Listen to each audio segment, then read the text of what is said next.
1 जनवरी की सर्द रात रमेश अपनी पत्नी रीता के संग एक दोस्त की नए साल की पार्टी से लौट रहा था। बाहर बहुत ठंड थी। दोनों पति पत्नी कार से वापस अपने घर जा रहे थे। तभी सड़क किनारे पेड़ के नीचे एक फटी पुरानी चादर में लिपटे हुए एक बूढ़े भिखारी को देखकर रमेश का दिल द्रवित हो गया।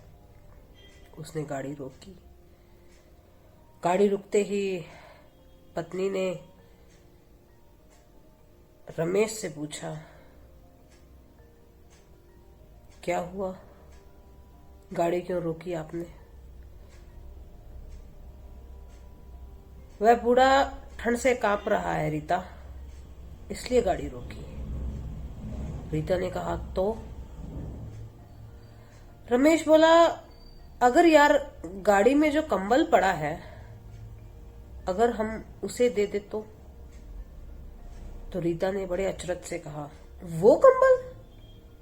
रमेश जी, इतना महंगा कंबल आप उसको दोगे? अरे वे उसे ओढ़ेगा नहीं बल्कि उसे बेच देगा। ये ऐसे ही होते हैं। मगर रमेश ने उसकी एक न सुनी और मुस्कुराते हुए गाड़ी से उतरा और कंबल डिक्की से निकालकर उस बुजुर्ग को दे दिया। रीता बहुत गुस्से में थी कि रमेश ने इतना महंगा कंबल उस गरीब भिखारी को दे दिया। दोनों फिर घर की ओर चल पड़े। अगले दिन भी बड़ी गजब की ठंड थी। दोनों वापसी में आज फिर एक दोस्त की पार्टी से लौट रहे थे तो अचानक रीता ने कहा, चलिए रमेश जी, एक बार देखें कल रात वाले बूढ़े का क्या हाल है जिसको आपने कल कंबल दिया था।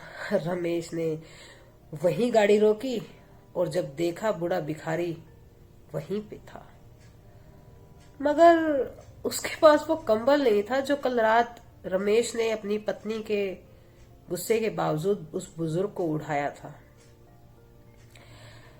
वह अपनी वही पुरानी चादर ओढ़े हुए लेटा हुआ था।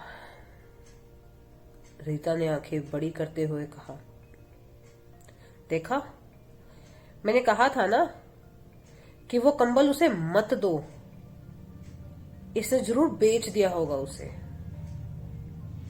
रमेश को बहुत दुख हुआ। दोनों कार से उतरकर उस बूढ़े के पास गए। रीता बहुत गुस्से में थी। रीता ने गुस्से में पूछा, क्यों बाबा, कल रात वाला कंबल नहीं है आपके पास? बेचकर नशे का सामान ले आए क्या? बुजुर्ग ने बड़े मार्मिक दिल से हाथ से इशारा किया जहां थोड़ी दूरी पर एक बूढ़ी औरत लेटी हुई थी जिसने वही कंबल ओढ़ा हुआ था जो बीती रात रमेश उस बुजुर्ग को देकर गया था। उस बुजुर्ग ने बोला, बेटा, वह औरत पैरों से विकलांग है, उसके कपड़े भी कहीं कहीं से फटे हुए हैं। लोग भीख देते हुए भी गंदी नजरों से देखते हैं, ऊपर से इतनी ठंड।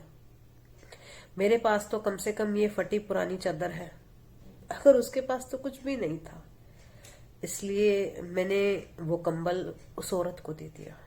रीता भावुक हो गई और उसकी आंखों में पश्चाताप के आंसू थे। वो रमेश के पास आई और धीरे से उसने कहा, चलिए घर से एक और कंबल ले आते हैं और बाबा जी को दे देते हैं। दोस्तों,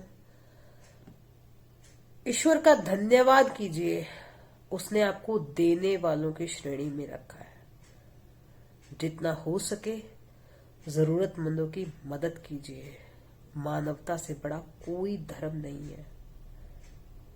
आपके आसपास अगर आप कोई भी मजबूर या गरीब जिसकी मदद आप कर सके उसकी मदद जरूर कीजिए।